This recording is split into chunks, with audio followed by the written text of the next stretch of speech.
মই যি হলনি হৈছোঁ সেয়া কেৱল তোমাৰ বাবে। মোৰ বাবে? মোৰ বাবে কিয়?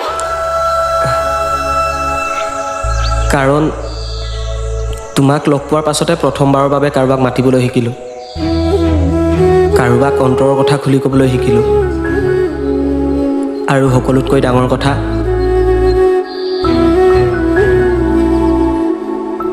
কাৰোবাৰ চকুত মোৰ প্ৰতি থকা মৰমবোৰ দেখিবলৈ পালোঁ।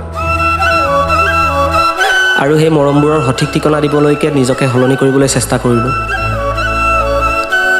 সেইকাৰণে আজি এই ইণ্ট্ৰ'ভাৰ্ট ল'ৰাটোৱে মনত বহুত বেছি সাহস গোটাই তোমাক কথা এটা ক'বলৈ ওলাইছোঁ। I love you. Do you love me? এই কথাষাৰ শুনিবলৈকে মই কিমান দিন অপেক্ষা কৰি আছিলোঁ তুমিতো নাজানা। সদায় তোমাৰ ফোনটো অহালৈকে ৰৈ থাকোঁ, ভাবোঁ তুমি কথাষাৰ ক'বা, কিন্তু সদায় তুমি কিবা বেলেগহে কোৱাগৈ। আৰু আজি ফাইনেলি তোমাৰ মুখতে কথাষাৰ শুনি মোৰ কিমান ভাল লাগিছে মই তোমাক কেতিয়াও বুজাব নোৱাৰিম। সাগৰ, প্লিজ আকৌ এবাৰ কোৱা না। Rimjhim, I love you. Do you love me?